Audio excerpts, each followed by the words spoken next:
Hello.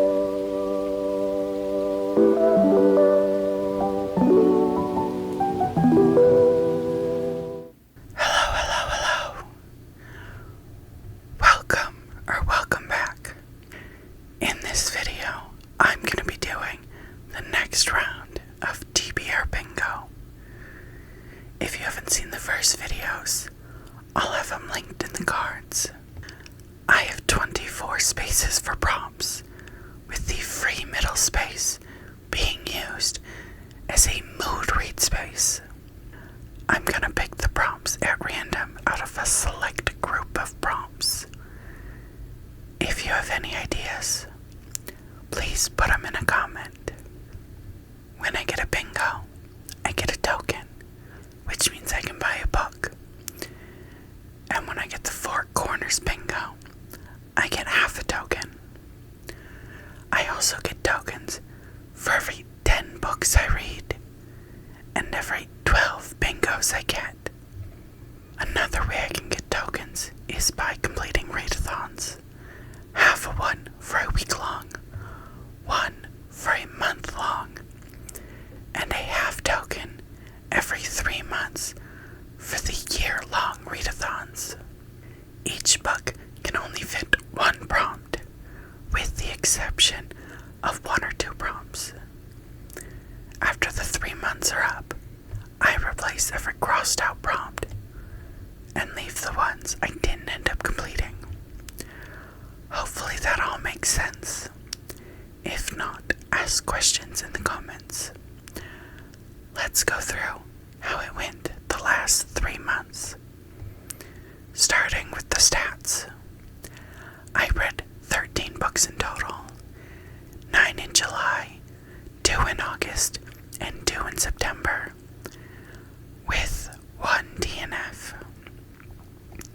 In terms of the amount of pages, I read 3,125, 2,139 in July, 265 in August, and 721 in September, with an average of about 34 pages per day and 250.5 pages per book.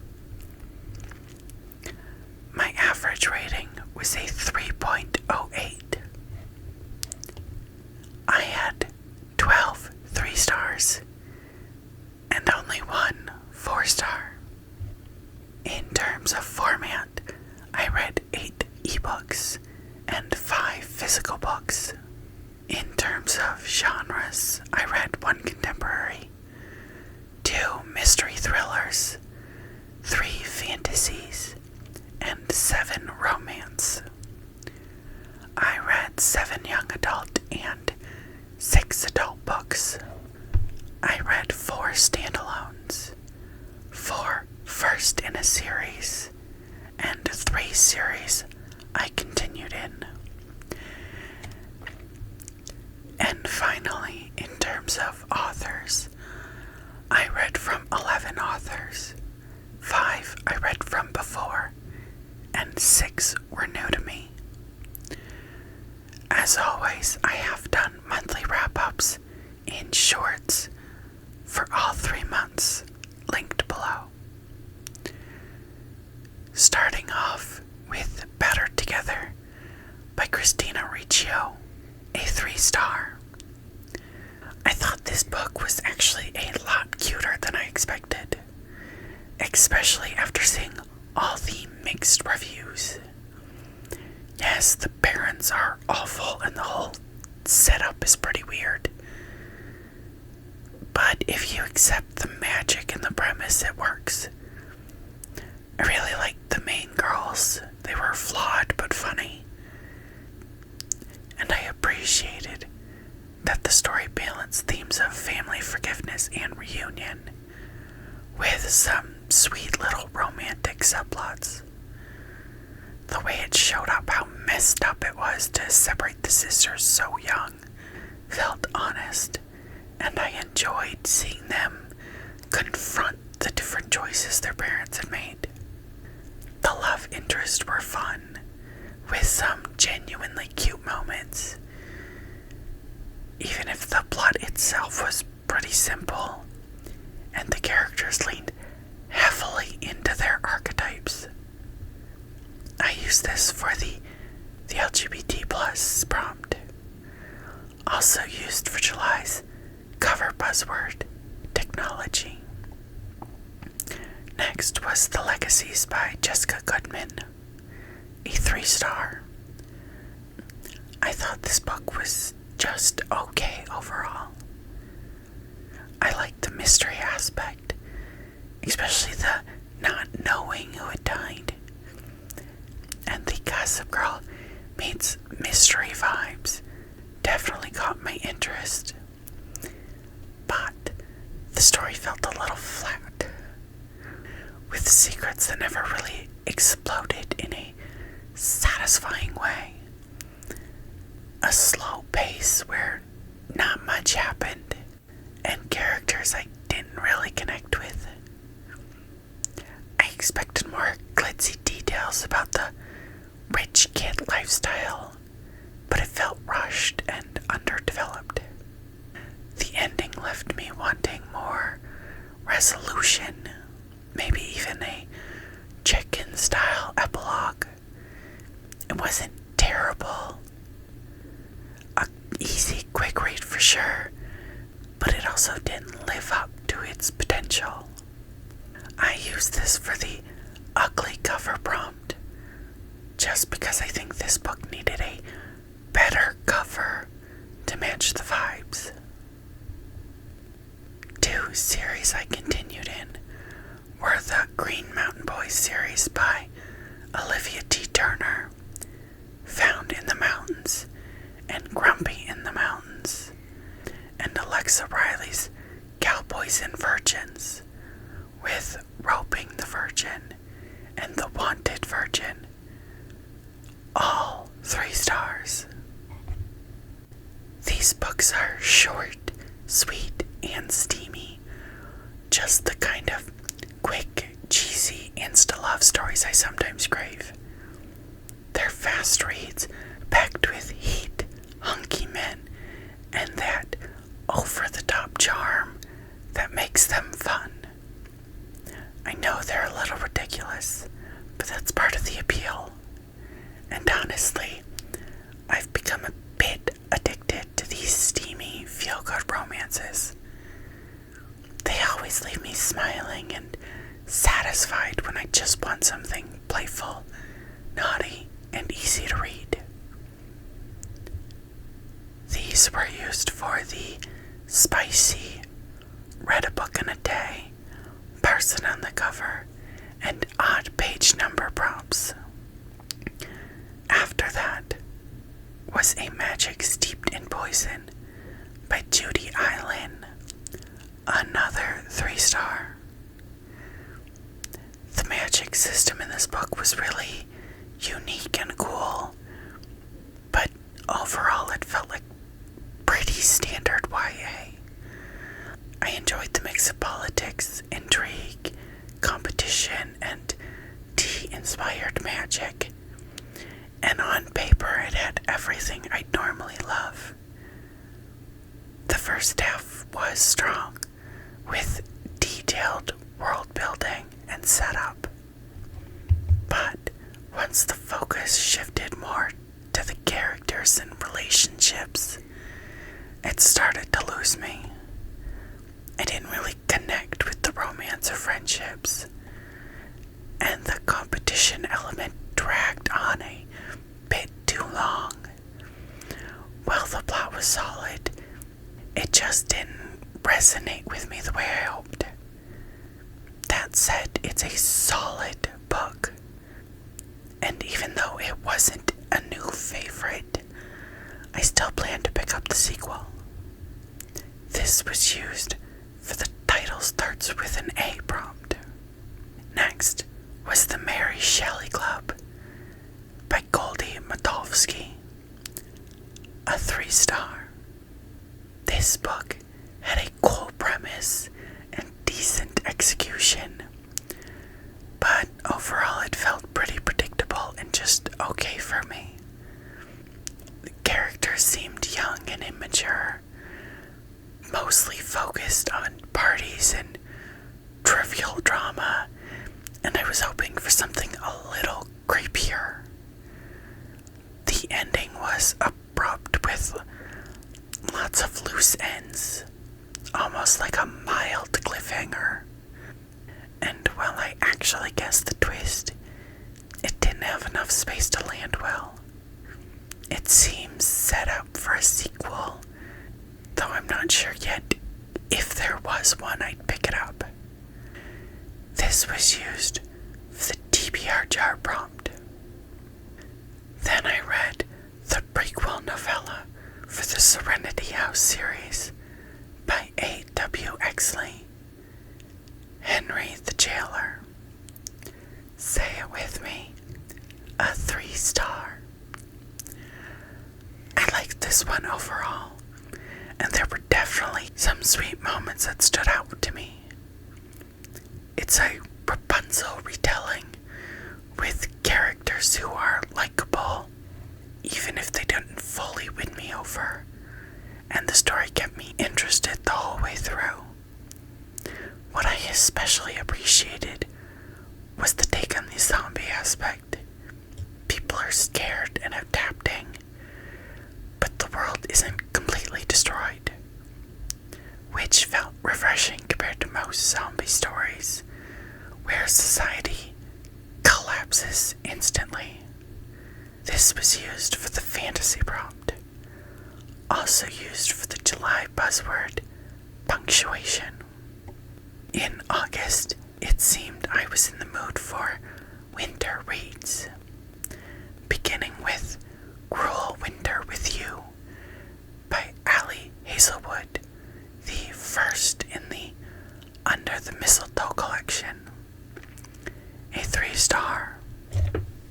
This was a short and easy read with an intriguing plot that kept me hooked because I wanted to know what really happened. It's a cozy childhood friends to lovers story with miscommunication, a touch of forced proximity, and simple but enjoyable characters. The plot itself isn't surprising, and the constant jumps to the past did interrupt the cozy winter vibes a bit, but overall it was cute, entertaining, and ended on a satisfying note, even if some questions were left unanswered. This was used for the ebook prompt, also used for the August buzzword, with. Next was The Christmas Tree Farm by Melody Carlson, a 3-star. I was really drawn in at first by the cozy Christmas tree setting, but the juvenile drama over a guy and the cheesy romance took over pretty fast and lasted through the end. It's a short, sweet holiday story with a high school crush and a family dispute, but it never digs very deep, and while I liked how the romance wrapped up, the family part left me wanting more. Overall, it felt a bit too short and underdeveloped, with some confusing moments and unresolved conflicts, so while it had charm, it also left a lot to be desired. This was used for the contemporary prompt, also used for the August cover buzzword, transportation. In September, I read Rebel Wing by Andrea Tang, another 3-star. This book was frustrating for me because while it had some interesting ideas and uses a teen voice well, the execution really fell short. The pacing felt off, with the first half dragging and the second half rushing through big events all at once. There's a lot packed in: teen angst, political talk, and messy world building. But not much of it is explained clearly, so I often felt confused about what was actually happening. The characters never felt fully developed, and the shallow dialogue didn't help. I wanted to like it so much more than I did, but in the end, the lack of clarity and weak continuity kept me from really enjoying the story. This was used for the hardcover prompt. Lastly, was the third book in Laurie Gilmore's Dream Harbor series, The Christmas Tree Farm, which was my only 4-star. This book was basically like a cozy Hallmark Christmas movie where the female main character starts out as a bit of a Grinch, and I really adored it. The small town holiday vibes, the grumpy sunshine dynamic, and the sweet romance made it such a quick and heartwarming read.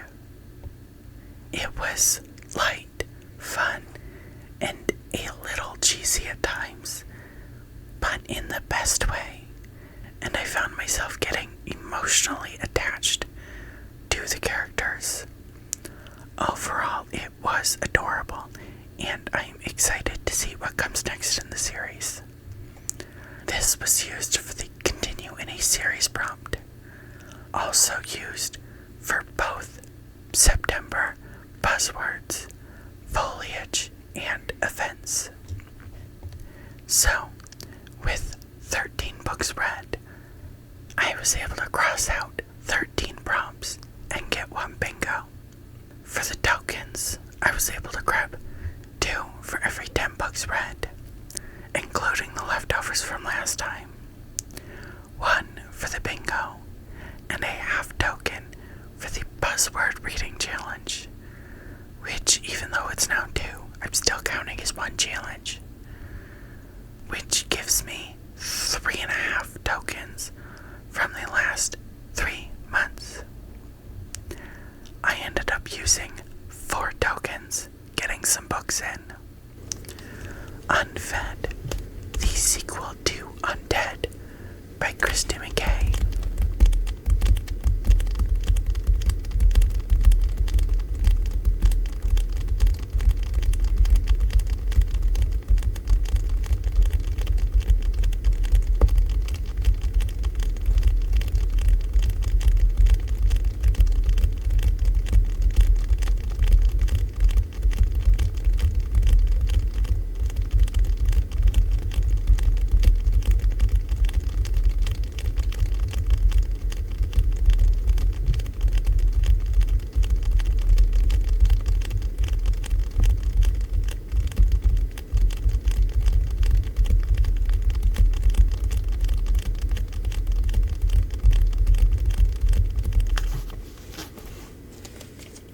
Wildcard, the sequel to Warcross by Marie Lu.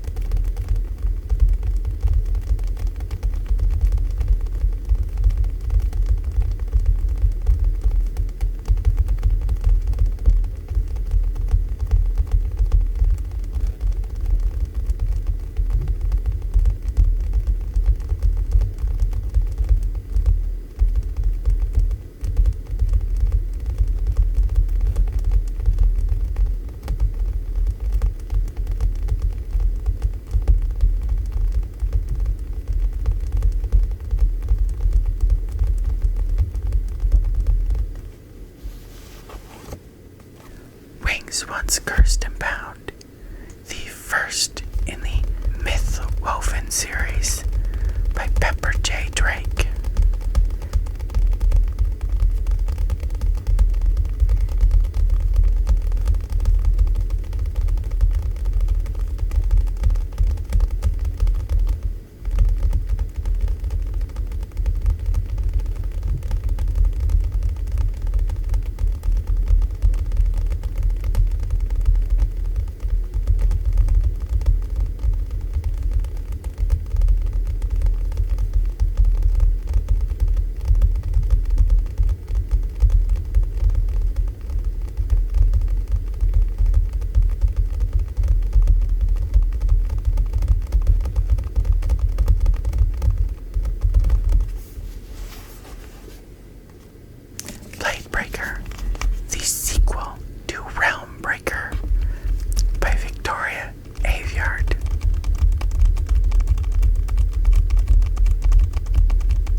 those crossed off prompts and get some new ones up. Alright, we need 13 prompts to go with the 11 from the last board. First up is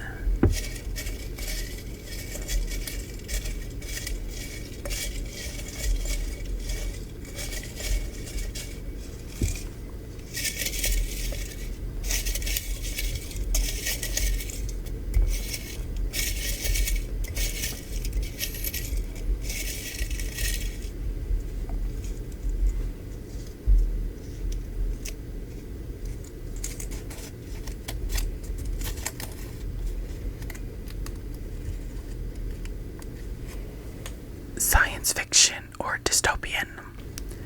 Second prompt.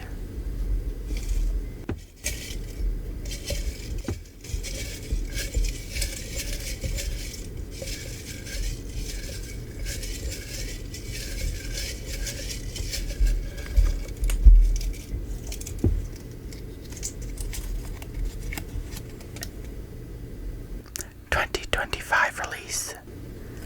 Next prompt.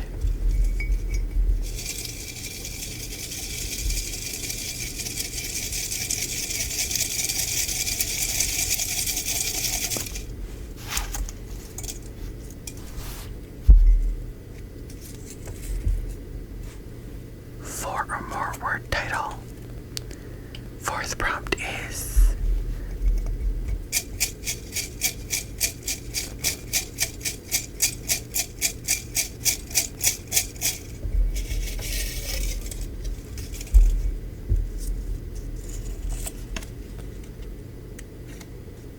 books featured in my mid-year or end-of-the-year tag videos. Our fifth prompt is going to be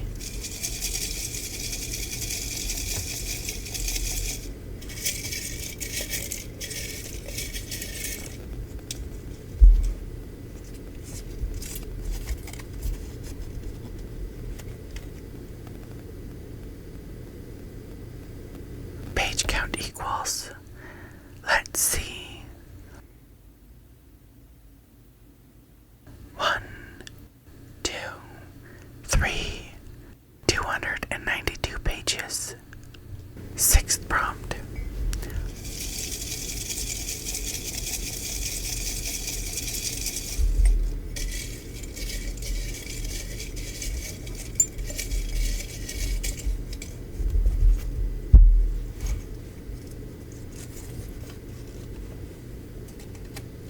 Random color and cover. Let's do this again.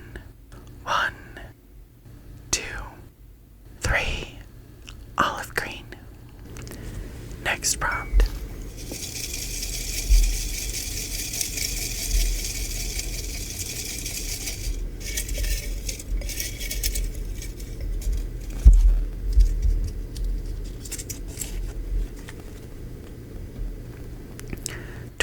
'20 release.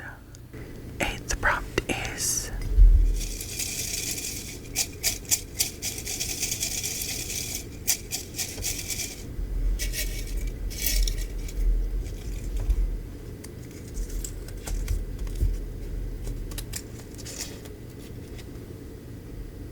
rainbow book covers.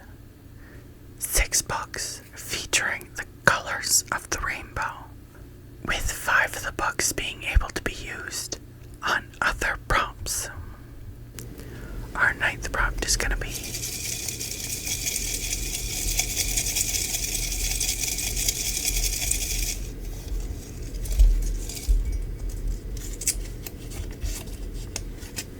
a new author.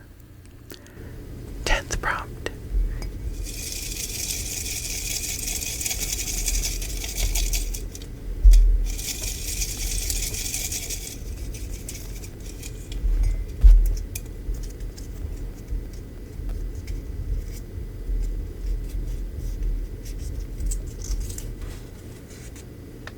A free space that doesn't need to be a book to be crossed off. Next prompt.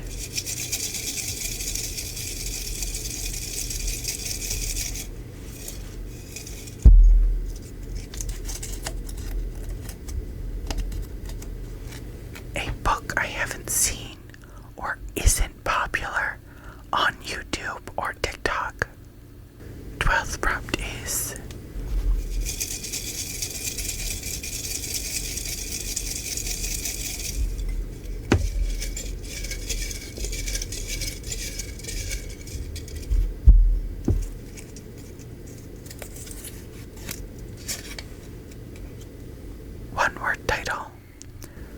last prompt to go.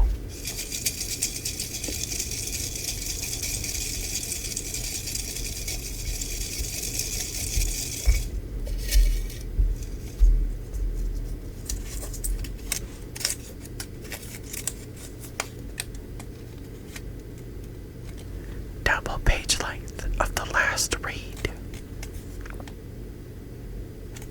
So, all combined, that's 5 prompts about the date released, 2 about the ratings, 2 about my purchasing of the book, 1 about the content, 1 about the author, 12 challenge prompts, and a free space prompt. Along with the bingo prompts, I have the next 3 months of buzzword prompts. October is weapons for the cover and violent words for the title. November is food and drink for the cover and the word never for the title. And December is monochromatic for the cover and alliteration for the title. Okay, so those are the prompts and challenges for the next 3 months. I'm always excited about what I can read using this board. If you have any questions about anything I've gone over, please put them in a comment. You can also leave any recommendations about what books I can use, or any prompts you think I can use in the future. Again, let me know how many prompts and bingos you think I'm gonna get. I hope to see you back soon.